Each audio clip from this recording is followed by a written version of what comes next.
Love the backdrop as well. Very nice. Yes, it's Very so cool. cool. Thank you. Hello, everyone, and welcome to Visionary Music Festival, the talk show edition. I am your host, Jade Nichelle from Creative Business University, and we have such a treat today. We have an amazing, incredible guest. Dom Oh, Smith is in the house. He, hey. hey, How's it so going, good. everyone? How's it going, Jade? You all right? How you doing with your magnificent hair today? You okay?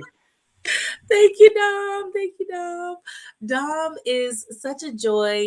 It's been so fun just being able to connect with him and learn about all the things that he's doing in the music industry. He's super talented. He's a digital journalist, born in East Yorkshire, That's right. and he's completed a master's in magazine journalism at the University of Central Lincolnshire, and he Lancashire, was yeah, that's right. Yeah, cool. yes.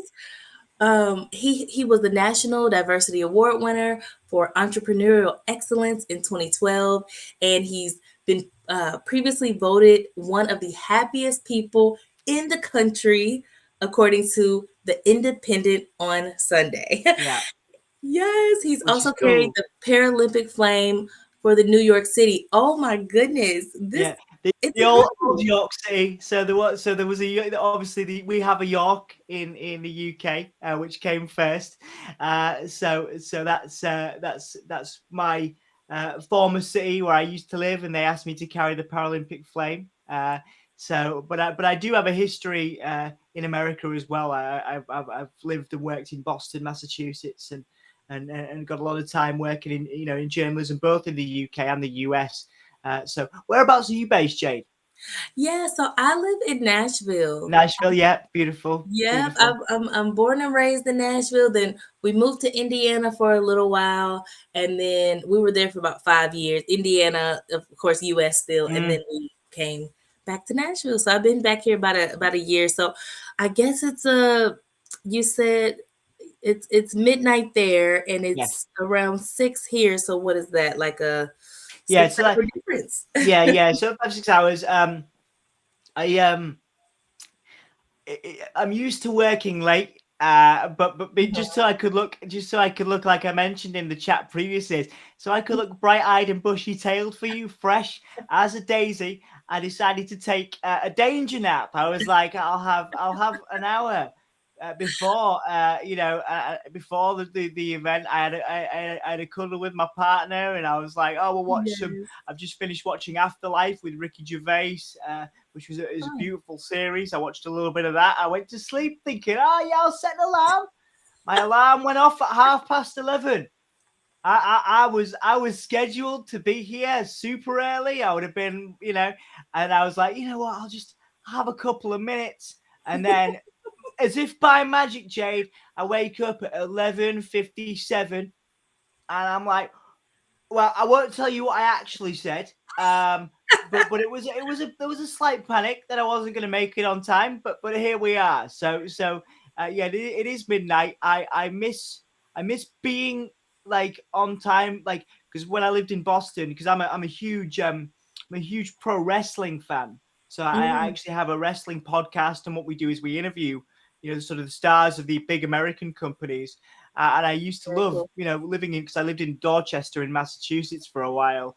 I used to love, being there, normal times because here I have to wait to do, 1 a.m. starts, and we do live streams on the podcast. Give me a whole year. So that means, 1 a.m. starts, 4 a.m. finishes in the UK. So I Well, used to love being over there because it wasn't such a problem. yes, that makes me feel a little bit better that you're, all kind of used to working around Yeah. this time since it's kind of late. But I genuinely wouldn't have known. I mean, you came on, you look great, Thank you. it's just been a blast so far. So Well, I know we are definitely looking forward to hearing all about your. I know you just have so many wisdom nuggets to drop on us because I well, mean, just we hope reading your so. bio alone is like, whoa.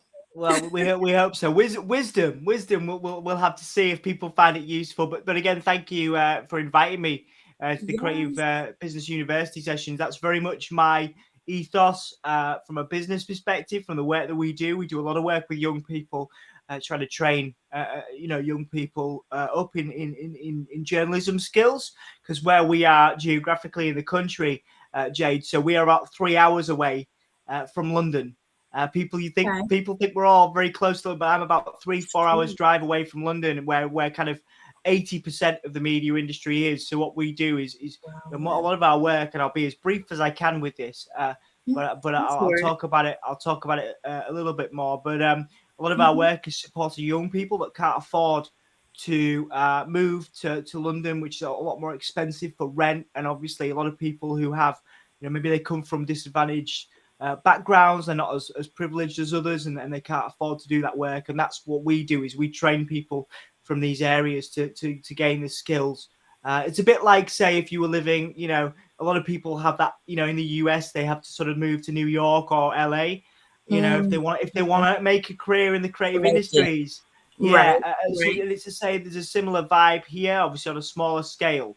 But Oh, you yourself being in Nashville, Nashville's a cultural, vibrant city. You're making the creative business university work, and what we do with Soundsphere, which is mhm. my day to day work, is try and make give people opportunities that they wouldn't normally have. I love that. I think that's so inspirational. And I think that's such a great need. And I'm just really curious, like what was the inspiration behind it? Where did it kind of Mm, blossom from? mm. Did something Well, happen, or was it like a group of people or that's a really good question. So I was doing my masters at the University of Central Lancashire in Preston, in the northwest of the UK, and I wanted to build something that was an alternative to some of the music publications that were out at the moment. So a nice mix between kind of alternative music, but also arts and culture.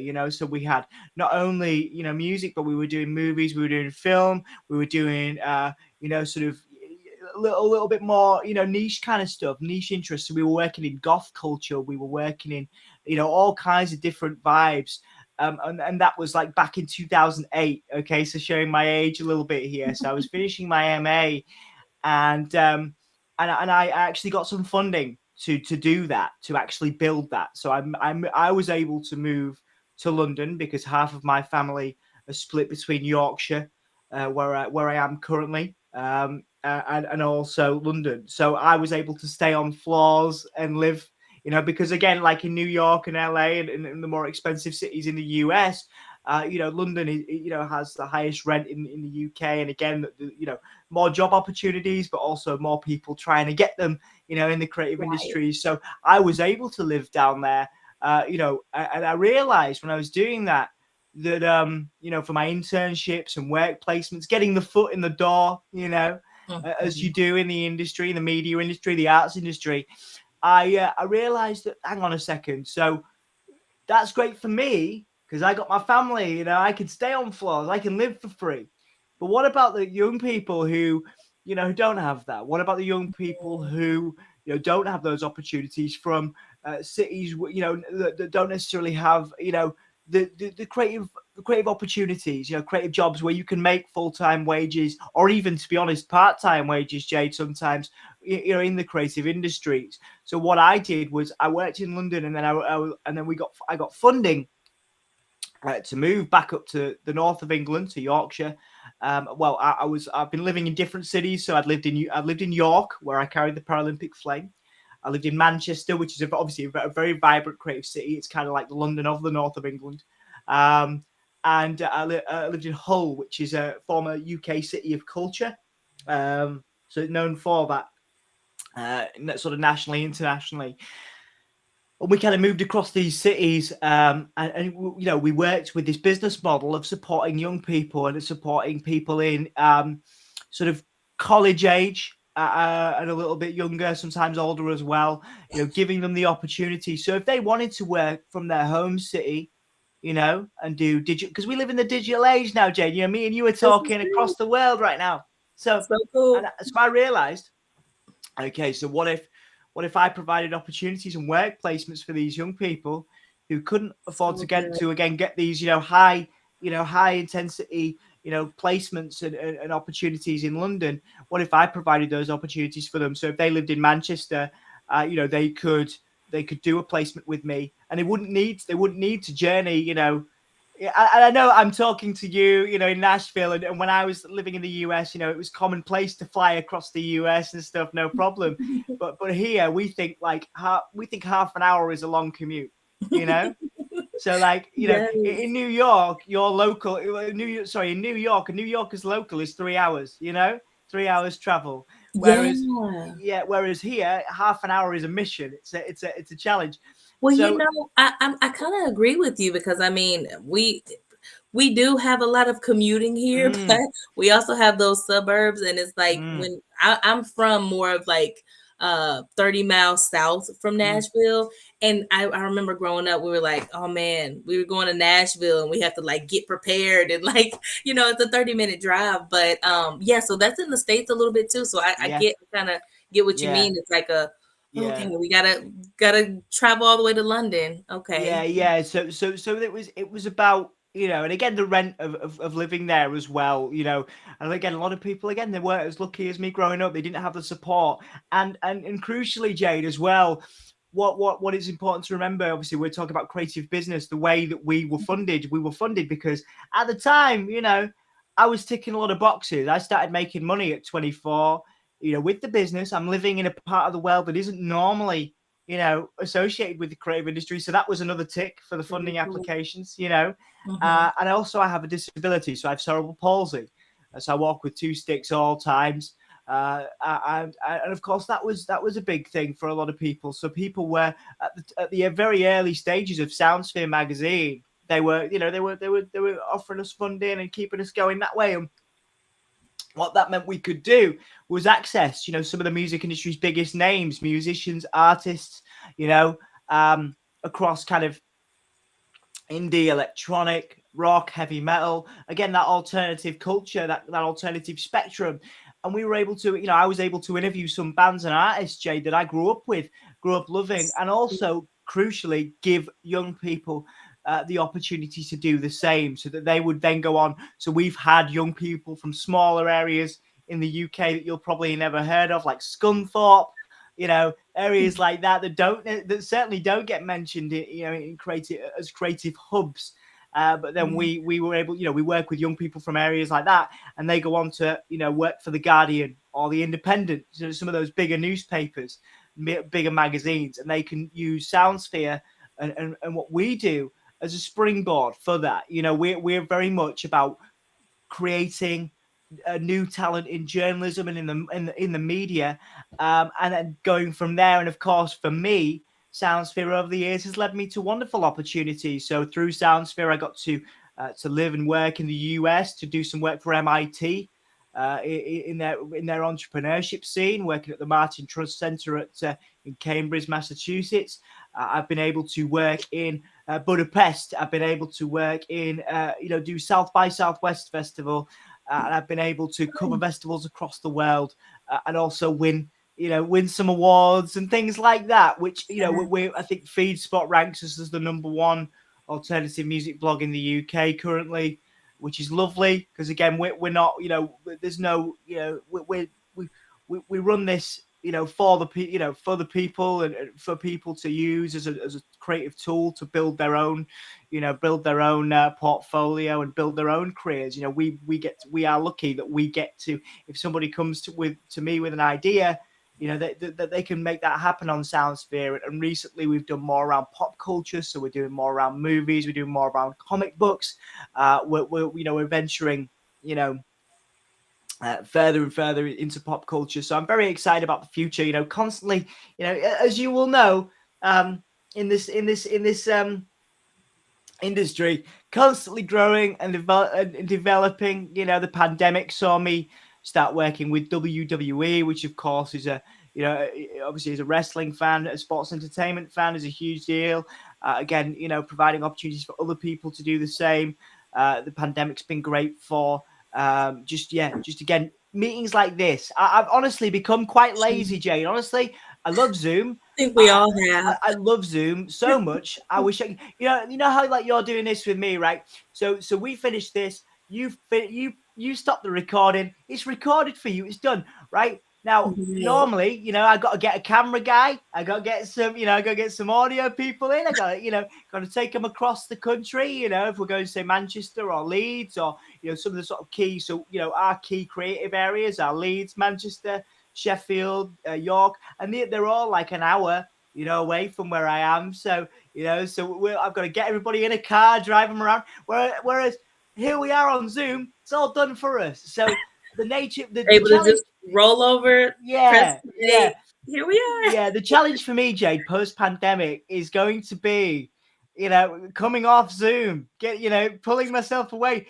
because normally it's phone interviews, it's video interviews, face to face at tour dates or live shows with bands, and they're like, oh. Do you want to Zoom? I'm like, yeah, let's do it. Let's do a Yes, Zoom. yes, I So do. I could But sit here. I could sit here in the comfort of my home office that I yes. moved into over the pandemic. I got my comic books behind me. I can chill out if I need to. You know what I mean? And it's great. And I Right. can invite the world. I can invite the world. I can invite you or any work colleagues from anywhere in the world here, You and know, it's lovely. So it's made me I lazy. wonder. Oh yeah, I totally hear you, and I think you're not alone in that. I think Mm, all of us have, which or a lot of us anyway. I know there's probably some extroverts out there who are just like, I can't wait to get around people.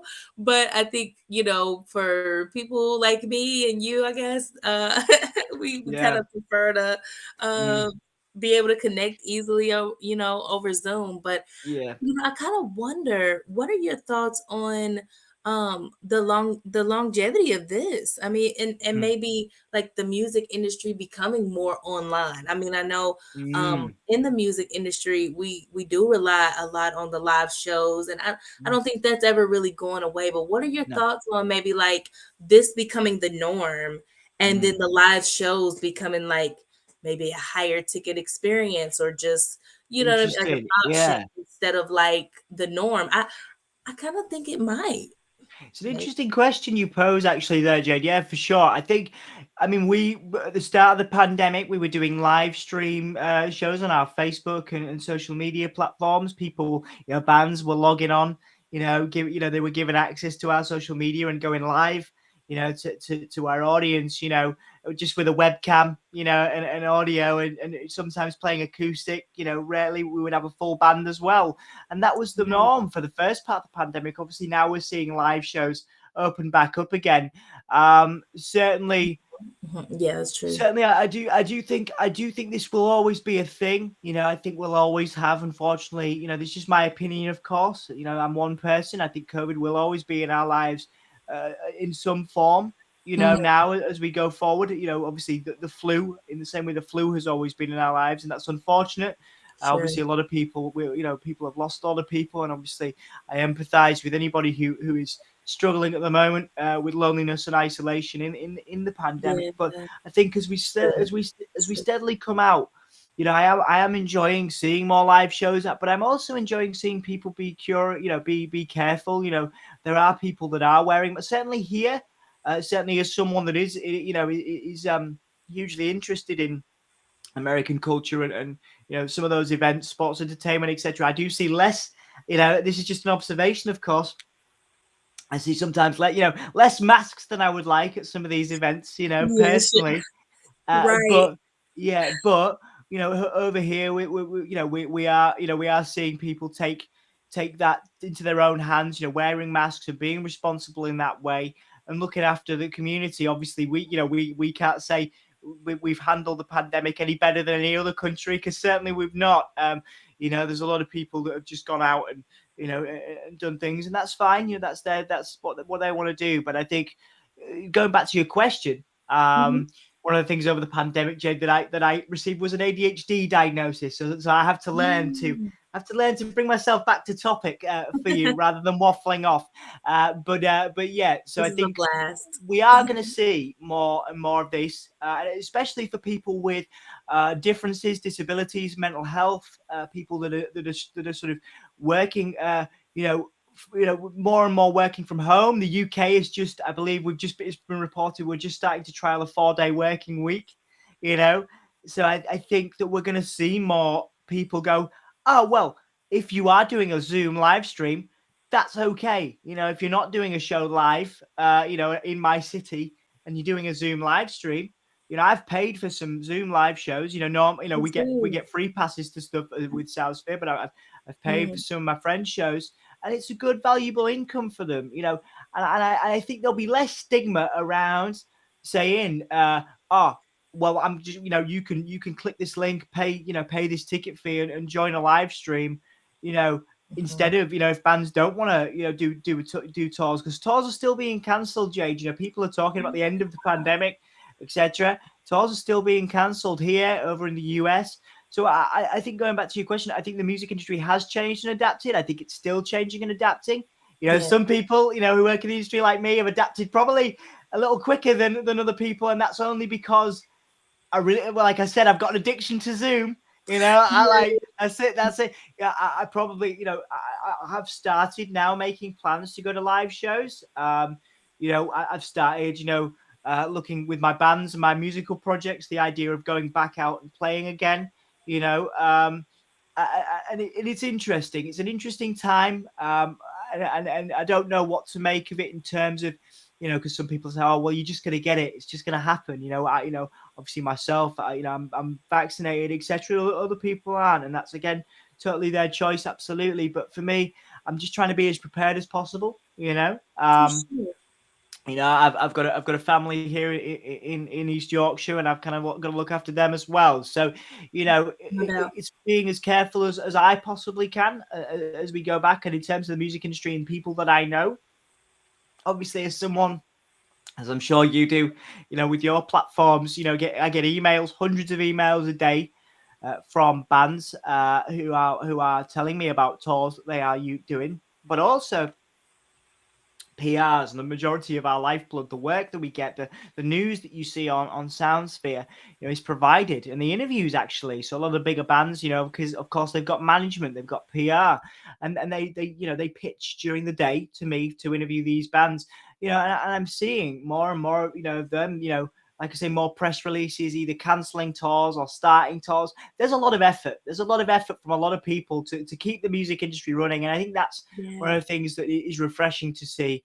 Like, people just aren't, people won't let, their love, the things they love, die. They won't let it die. These people in the industry that I work with, they love it. They really love it, whether they're working, in the hip hop sector, or the indie sector, or the metal sector. They love their music, and they will find ways to make it happen, whether it's a live stream, whether it's a live show, or whether it's on, whether it's on Zoom, or if they are going out, and going out into venues, and doing shows. People are finding ways to make it work, and I think that's a testament, Jay, to that diversity of not only the music community, globally, but also the creative community. People like yourself, who have, created platforms like this, like the Creative Business University, before and over the pandemic, to again, because, if I said to you, Jade Nichelle, quit what you're doing, because, just quit what you're doing, because you may maybe come back in a year's time when the pandemic's, potentially over. That's right. You'd probably tell me to go away.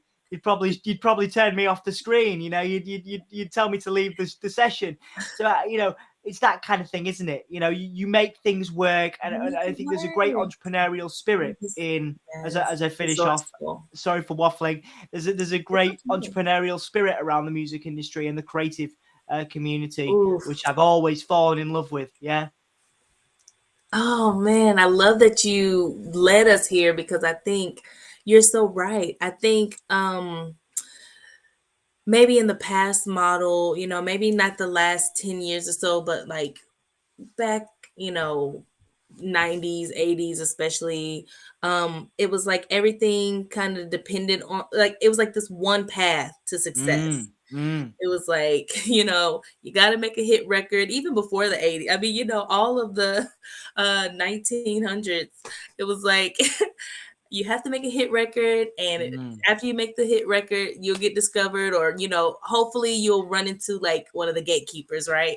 As an artist. But I think you're so right. It's like such an entrepreneurial spirit mm, where it's like we get to be resourceful and we have the tools right at our fingertips, Mm, where, like you said, we can meet over Zoom, or bands and artists can like be creative and kind of use the same creativity that they're using in their music to mm, find creative ways to like make money. And I think you're so right.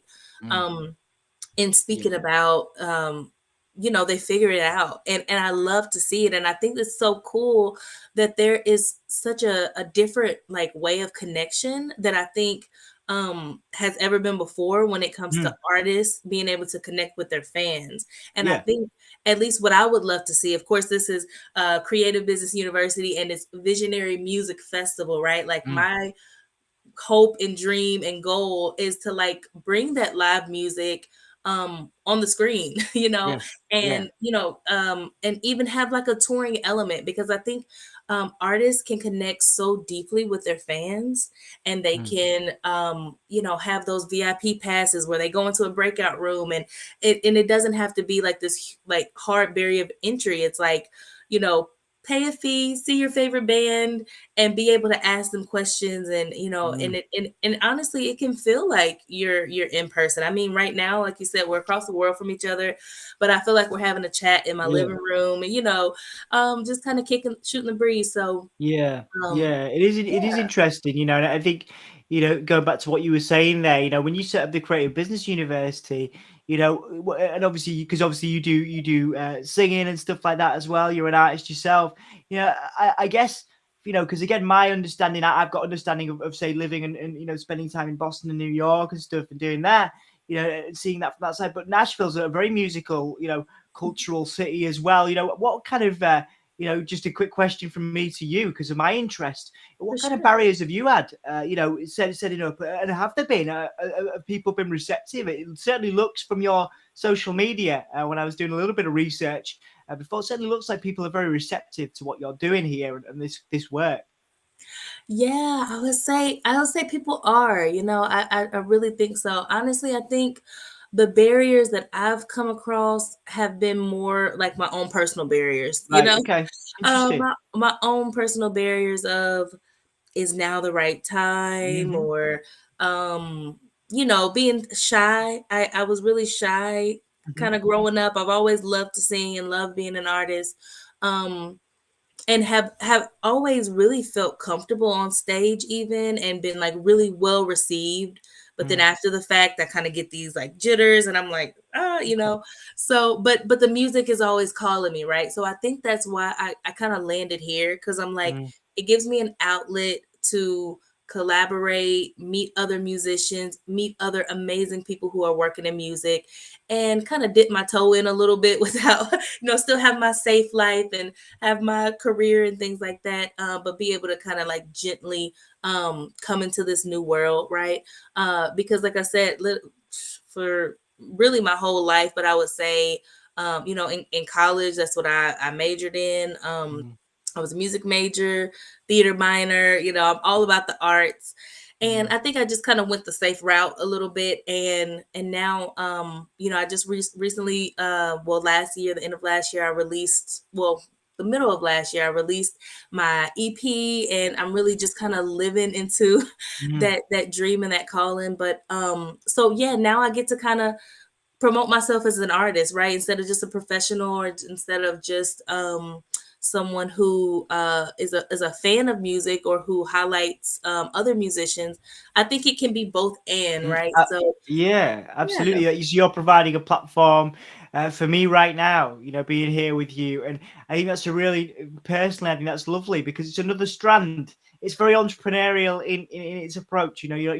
You've sort of realized you're a musician, you're an artist. Absolutely. That's one strand of what you do. You're also a presenter now. You're also a journalist of sorts, doing these spotlights. And again, it takes your brand, and I think that's one of the key things that I always try and work with, sort of talk to people, certainly bands and artists, is treat your band and your yourself as a brand, and really, figure out what you're trying to sell. For me, hmm, so the money comes in through advertorial on Soundsphere, music, music stuff, but also clothing, like alternative clothing. We do, clubs, bars, that kind of thing, as long as it fits with very with cool. our sort of ethics and morals. Obviously, we do a lot of work around mental health as well now.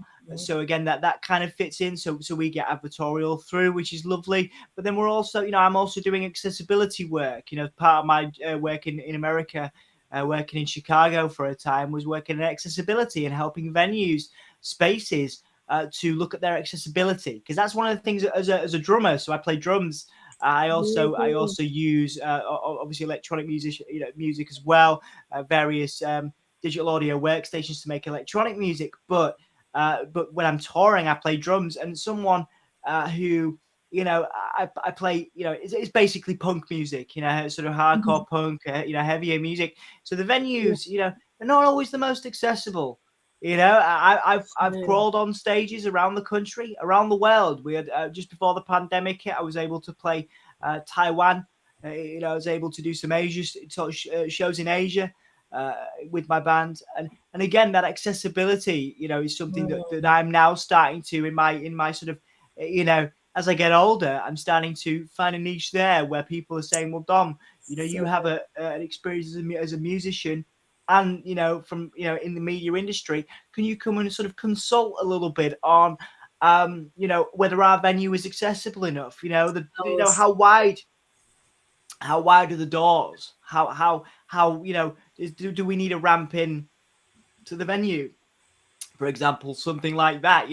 What accessibility can we sort of yeah, implement into our venue, which I obviously is love easier that. for some. It's easier for some rather than others, but Sure. certainly I'm seeing more and more of that work pop up now. And then again, is part of my brand. Talking about the value of brand there. Going back to you, Jade. You're a musician, Mhm. but you're also a journalist. You're also an entrepreneur. You know what I mean. You're not just one thing. Your music is a huge part of who you are. But you're also doing the Creative Business University, and I think as you certainly grow and develop in your career, you're going to find more things and more things and more ways to help not only yourself but other people. And I think that's personally, I think that's very admirable. I think and I again, one guy with one set of opinions, but and I'm aware of that. But I think that the more people can diversify where possible, because again, the creative industries is so hard to break into. But Yes. if you can diversify, find your niche, make sure, find that value in yourself, which I know is increasingly hard, these days for some people. But Mhm. like you have found, people find value in what you do, don't they? I'm here. I value the platform that you've given me. Not only that, you've obviously been working with people before me, you'll be working with people after me who see the value in what you're doing. So the evidence, Jade, of what I'm talking about, I always like to say it's a very British phrase, I think, but the proof is in the pudding. If you can, Yes, you I've know what heard I mean. I'm sure it's not just a British phrase, but you know what I mean. that. It's something I like to come back to sometimes when I'm talking, because the evidence. I'm not. I think in the music industry it's a lot full of pretenders, full of, and people are just trying to Mhm. try, which is cool. They're just trying to get to where they need to be. But I'm also always mindful as one person with great privilege compared to some people. I don't. There's a lot of struggles I don't have compared to other people, other communities in the world. And I think that's the thing, is recognizing that and how lucky I am to be in the situation I am in, to have these platforms, and be able to do what it is that we do, and support some people. And I think that I've lost my train of thought. Should have need to Well, bring I myself mean, back.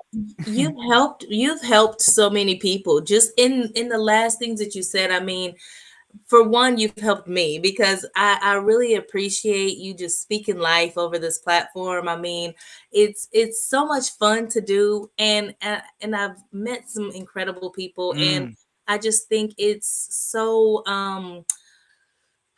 needed in a way to just have kind of like this new wave of what the music industry is going to be. And I mm, really feel like I'm playing my small little part in making that happen. And so you just, kind of putting that positive encouragement over it, it helps it so much. And I well, think something that really hit home too is mm, what you do with accessibility. I think that's mm, a really, oh man, it's a big blind spot for different mm, venues and things like that. And I it is. used to work as a case manager when I lived in Indiana. Actually, I was it was a Indiana professional management group, and we did like um services for people with intellectual and developmental Mm, disabilities. And so, I had so many cool, amazing clients who I miss and love so much. But I think it's so huge that you are doing that work, and the fact that you found that niche within the music industry. I think mm, that's huge. And I think you're so right in that, like, find encouraging artists to find their niche within the music industry that's entrepreneurial, and just know that there's so many avenues where you can, like, support people in so many ways, and like you said, think of yourself as a brand. I think that's so cool. And mm. yeah, it really, really resonates, and I love that you all are doing that work. So Well, that's it's awesome. certainly, yeah, it's certainly, as we go forward, as I get older, that's the plan, doing more accessibility stuff. And I think, again, being more mindful of the fact that, like you say, there are people that are, just coming into their own over the pandemic. Maybe they struggle to go outside, maybe they struggle with that accessibility, and they can use these platforms, to really build something for themselves, build an audience for themselves. We only started doing, for example, the live streams on the wrestling podcast over the pandemic, and I'm connecting with people at unsociable UK hours at least, but connecting with people all over the world. And some of these people, they're saying to me, Jade, I'm dealing with, numerous, I'm dealing with some illnesses, and and just watching you talk about wrestling over a live stream, over something like this, is helping me through that. And that has been one of the most magical things. Something I just set up with a friend, over the pandemic, where we're talking about something we love, and then connecting with other people. It just goes to show you there are people out there that really, they're amazing people that haven't necessarily had the platform to communicate and talk as freely as they like, and now they're getting to do that. And certainly my future, as I'm sure, obviously with the Creative Business University and your background as well, that's great to hear, because your background will give you the empathy to look at this stuff, and to maybe speak to more people with difference, diversity, neurodiversity as well, because you have that experience. And I think that one thing I do want to say to any venue owners or any musicians who maybe haven't thought about this stuff before, don't worry about it. Like, it's not, and when I say don't worry about it, I don't mean to be flippant. What I mean is, you can worry about it now. Have a think about it from now. There's no better time to learn and develop and learn new skills. Okay, doesn't matter if you're 25, 35, 18, whatever. 50. You can learn, whether you're managing a venue or whatever. If you think you need some accessibility, there will be people locally, regionally, that can help you with that. And no one's going to go, well, I'm going to try not to swear on your platform, but no one's going to be like, oh, you're a you know a horrible person for not doing that. You know what I mean? Because again, from my perspective, and certainly growing up as someone that was certainly bullied at different times, for my disability and stuff, people used to get angry on my behalf and be like, well, why don't you? Why don't you get angry that these people are saying these things? Or equal, as I get older, when you go to a venue and you're playing drums and you've got to carry cymbals or carry drums on stage, why don't you get annoyed that there's no ramps up? And I'm like, well, hang on a sec. So what? Wait a minute. So if this person or these managers haven't experienced difference and diversity, if it's not in their wheelhouse, if they don't have a family, a friend, or a job role that can inform them, like you have that background. You just shared your job role with me, your former job role rather, so you immediately have that empathy. Okay, so you've experienced what it's like for people to come into your place of work who maybe have a difference, diversity issue. But I'm like, okay, so if it's not in their universe, how are they supposed to know? you Mm-hmm. know and Mm-hmm. and so if my advice, if anybody's watching this back in the future, if you are interested in accessibility, the UK has some wonderful resources, like Attitude is Everything. It's a great platform. The US has resources as well. you can access these and get educated on what you need to do, what you can do.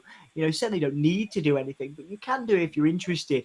And more musicians now, and like we said, the pandemic has given people the confidence to try things, to try music, to create, where they wouldn't have before. So we're going to see more Mm. musicians with neurodiversity, with difference, with disability coming out from the pandemic and wanting to play live in these venues. And there's great examples, globally, of people already out there, who are doing, great work. There's bands like the Mystery Jets, who are a UK band. Like I said, I'll let you do your own research. There's so many. Galen Lee, who's in the US, wonderful, Mm. wonderful, sort of classical musician. Again, I'll let you do your own research on these artists, but they are, blazing a trail in the UK, the US, along with many others. Sort of bringing that sort of knowledge to people. And I guess it goes back to what you were saying before. We're not massive. We're not a huge organization, but I'm doing my bit. I'd like to think I'm doing my little bit, if I can, with my, recognizing how fortunate I have been in my life to have the support I've had throughout. To have, people like yourself take an interest in what we're doing. I recognize that great privilege and how lucky I am to do that. And again, to have these opportunities is so lucky. I'm so lucky to be able to sit here with you at 1 a.m. UK time, and talk through stuff, because I'm loving it. I get so energized. It's lovely to share these experiences with you, Jade.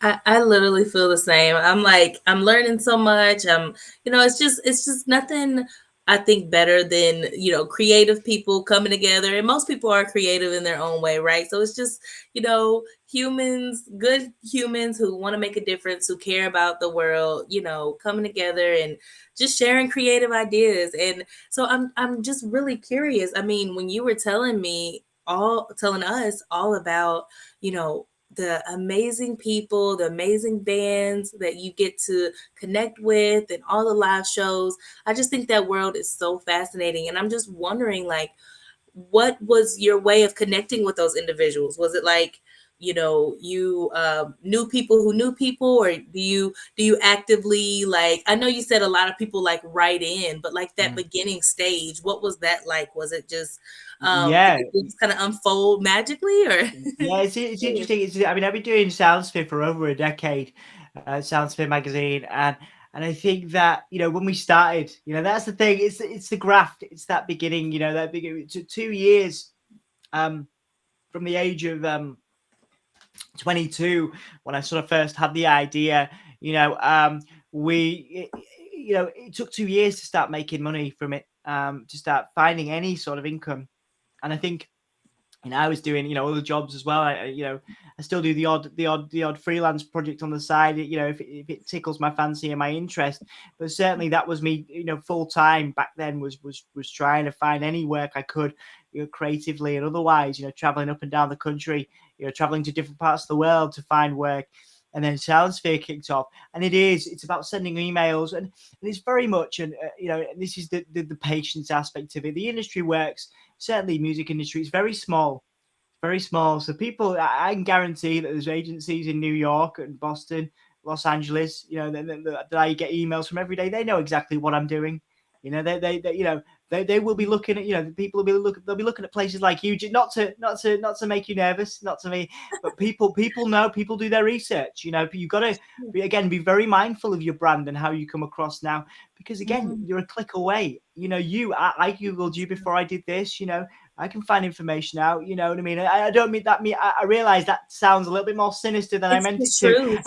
I know, It's what but we all do. in the context of the situation, what I mean is that, when you're starting out, even if it's just a WordPress blog or whatever you're doing, be mindful of what you're trying to do, because people will look. They want your figures. They want your website views. They want your YouTube views. They want all of that, and that will determine the kind of opportunities you get. So what we did at the start, we were interviewing, local, regional bands, and then from there, I was emailing people. Now these people email me every day. I don't have to pitch for anything. very rarely, unless we're moving, because obviously I mentioned we're moving more into pop culture, movies, video games, comic books. So it is a little bit like starting again on that respect sometimes. But we've had people email with in those sectors, for years as well. People email me now. I get hundreds of emails, and I'm only a small, relatively sort of DIY, publication in terms of, obviously we have a global reach. We're around the world. People can access us, and it's got me work around the world. But of course, there are other publications with a wider social media reach that get, thousands of emails a day. So you've got to really work out how you're going to stand out. So for me, it was being in the north of England was a USP, and it still is. It still is. Without trying to sound, and I'm going to be very careful here because my terminology, because I certainly don't want to sound arrogant at all. I But love it. You're telling us the insights. there's not a lot of people doing what we're doing where we are geographically in the country, and that gives us a USP. It gives us a unique selling point. We're doing something Mm, that is typically associated with London, Manchester.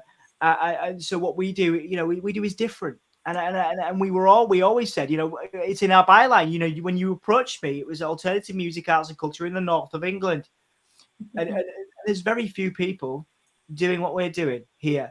There's people in Manchester, because Manchester's a huge music city. Obviously, you'll know so many. There's so many great artists. Again, across metal, across hip hop, across indie music, work in Manchester on a global level. Manchester is the next best option if you can't live in London for the media, and that's obviously in the northwest. So I'm in the northeast. So it's about 2 hours drive away. But again, rent is high. It's one of the more popular cities to live in.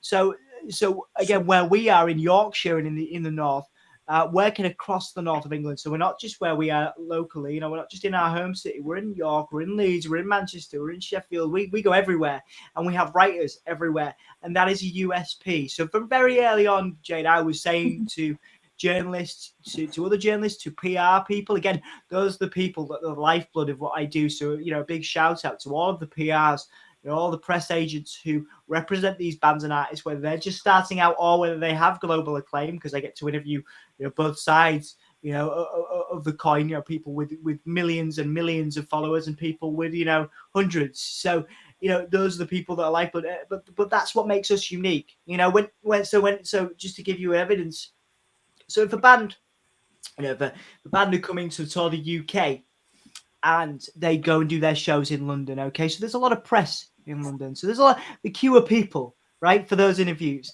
But when they come to Yorkshire, if they come to say Leeds, there's a big arena in Leeds, and we host multiple, numerous international bands of acclaim.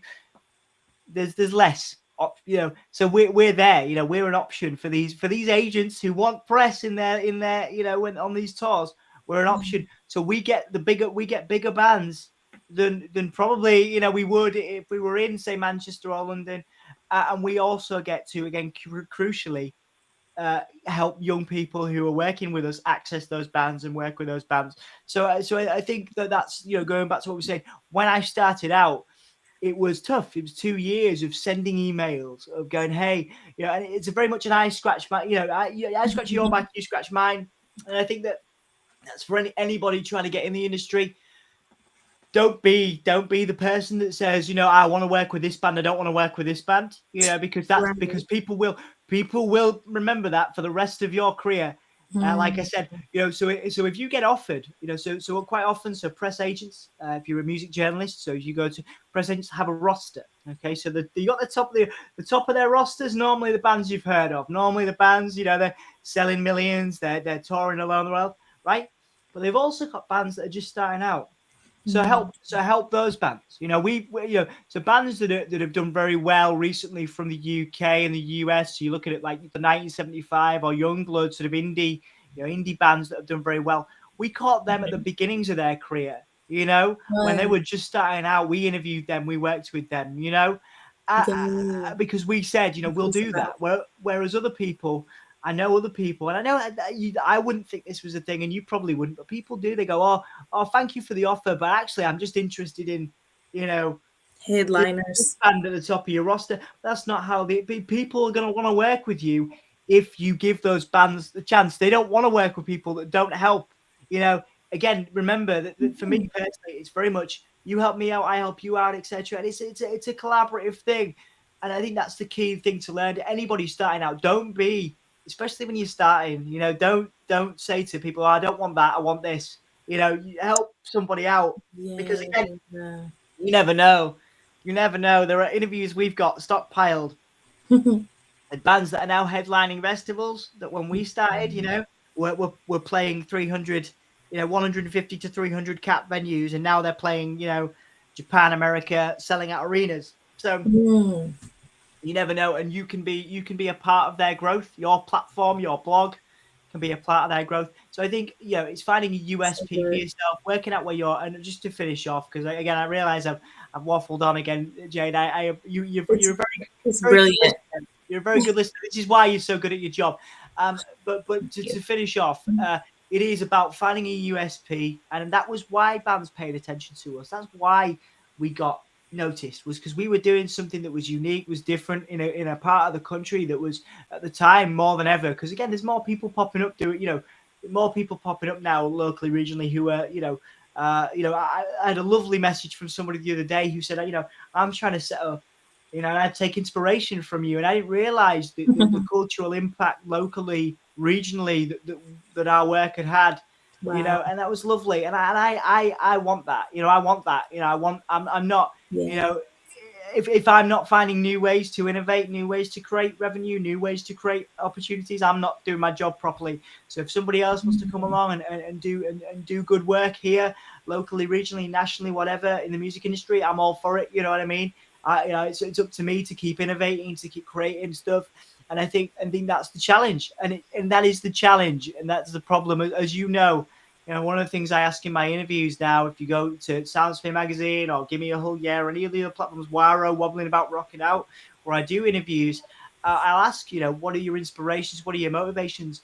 And what gets you out of bed in the morning if you're having a bad day? And that's the key, because this isn't easy work. This isn't easy work. This is work. You have to work those extra hours. You and I, well, obviously, I'm a little bit more comfortable than I probably should be being up at 1 a.m. On a Friday morning, but you know what I mean. Like, you have to be comfortable working a little bit longer and a little bit harder, because this is the dream for a lot of people. These industries, Mhm. we're working in dream industries, so you've got to figure out how you can do that and how you can fit.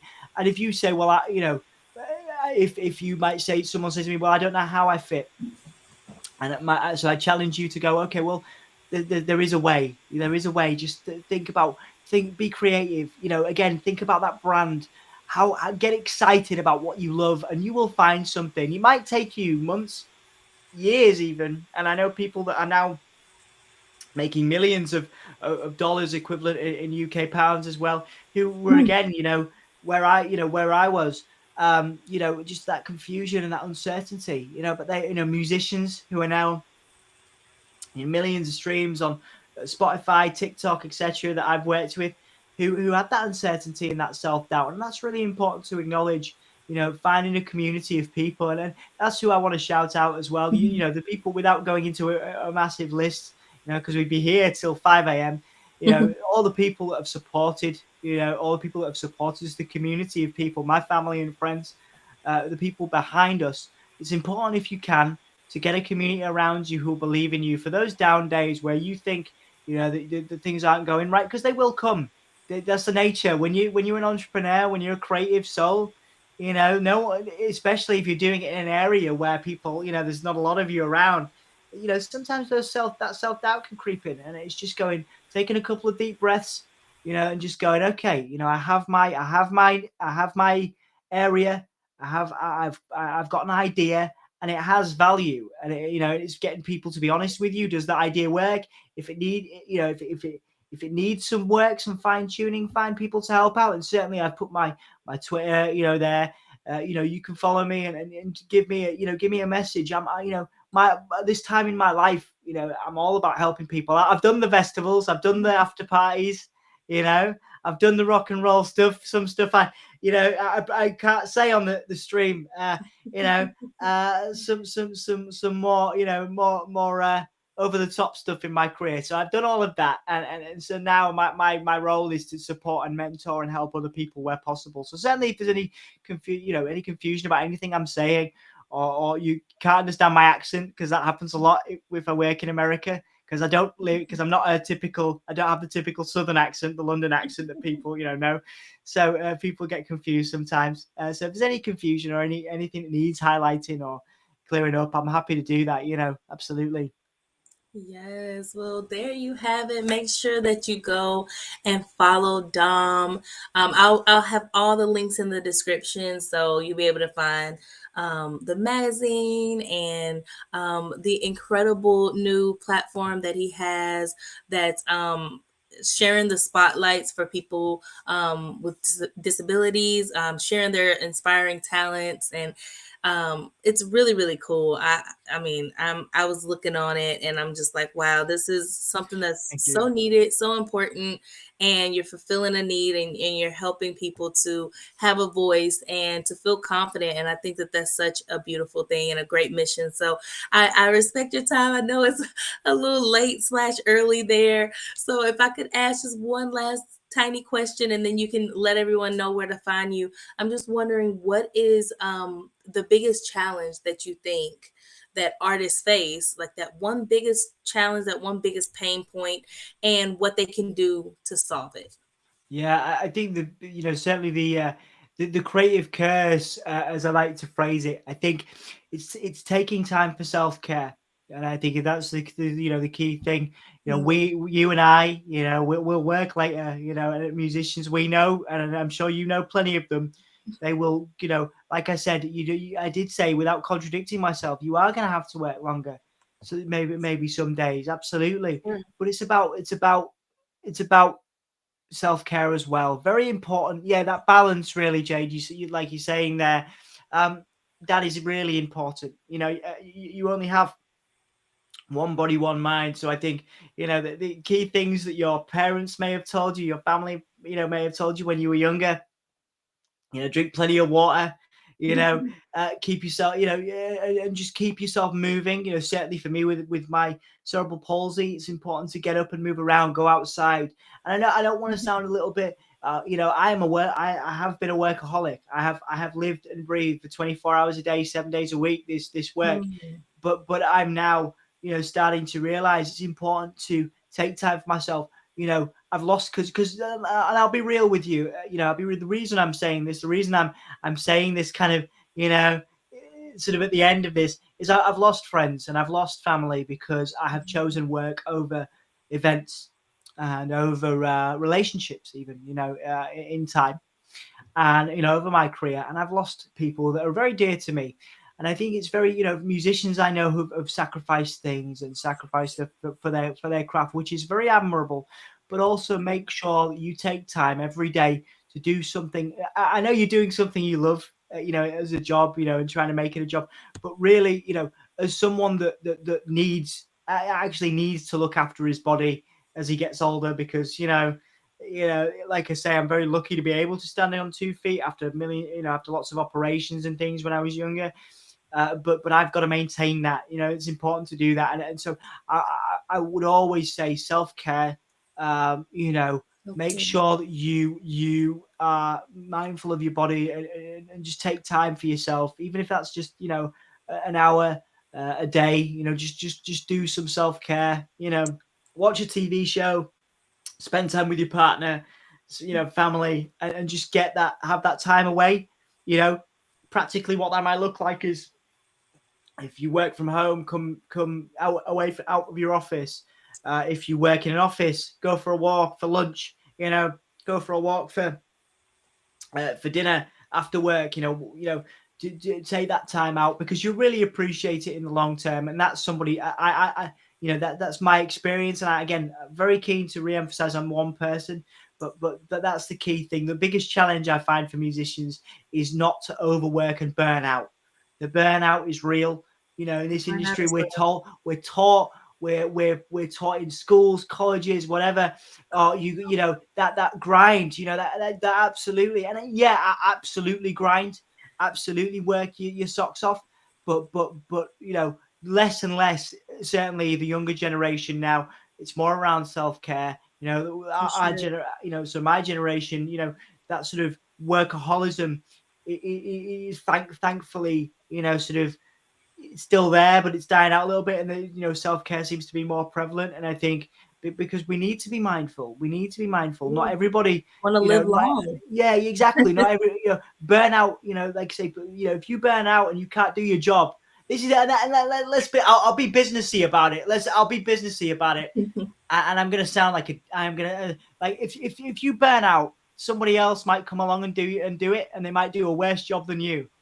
And like, you don't want that, do you? You want someone to get the quality that you can provide. So yeah, work hard. Yeah, work a couple of extra hours at the end of a day or at the beginning of a day, but don't burn out, because you are doing, you're the only one that can do what you're doing as well as you can do it. Needed here. Somebody else might come along and do like a rubbish carbon copy of it, or Mm. take inspiration from you, but can they Oh, do it as well? No. But the people that are the most well-rounded individuals and professionals that I find are the ones that make time to go downstairs for dinner and eat a good meal and have some water, and I'm still, to be fair, I'm still trying to drink a few less cups of tea every day, but you know what I mean. okay. So it is that, that final thing, is that mindfulness that's there, and how practically that looks is something as simple as walking out of your office, just going for a walk, making a phone call to a friend you haven't heard. I love doing that. That's what fills me with joy these days, especially with the pandemic and not having seen people in 2 years plus, is calling people, my friends in the US, for example. That gives me so much joy, and that's my, one of my self-care things. And the other thing, the really important, really quickly to add on, Mhm. the brand, okay. The And, brand. and then, to get serious, people know what you're doing. Yeah, like I said to you before, like, people will, what if they want to work with you, they'll work with you, right? But you got to watch what you put on social media, and you got to watch how you come across. And I don't mean to scare you, but people will look at that, and they will. We are in an age, unfortunately, where people make snap judgments. And I've made those mistakes. I still do sometimes, and everybody does, and that's okay. But learn, if you make a typo and you're promoting something, get rid of it, do it again, because it's going to look bad if somebody comes and wants to look at your Twitter profile or your Instagram. Be mindful of how you're treating other people's brands as well. Be respectful, Yeah. because again, long term, you know you cannot buy that respect and that value that someone might place in your brand. And of course, as we finish off, very important for you to place that value in yourself and your brand as well, that self-belief. And hopefully some of this has been helpful in that. Oh man, it's been more than helpful. I know, and I hope that for this last hour, everyone has been taking notes because this is someone who knows his stuff. He's lived it. He's still living it, and he has an amazing blueprint for success. And I just appreciate and love that you spotlight all the genres and are venturing even into the comics and have your wrestling podcast, and it's just so many industries that you're touching, and I just love it. So thank you so much for being here again, Thank everyone. you. Yes, Yeah, be thank sure you for to. listening as well. Thank you for everybody listening as well. And like I say, if you haven't taken notes, don't worry about it. It's all good. Just drop me a tweet, or watch this back, or get in touch with Jade. An incredible resource here, Creative Business University. Working globally. To help creatives out and spotlight creatives and stuff. So again, just drop us a tweet or a message, and one of us will help you out if we can. Absolutely. And that information will be in the description to find Dom and everything that he is up to. So thank you, thank you, thank you again. I really appreciate your time. And yeah, everybody, make sure that you tune in next week, next Friday at 5 p.m. CST for another incredible spotlight. Thank you for being here. Until next Absolutely. time. Thank you. Thank you.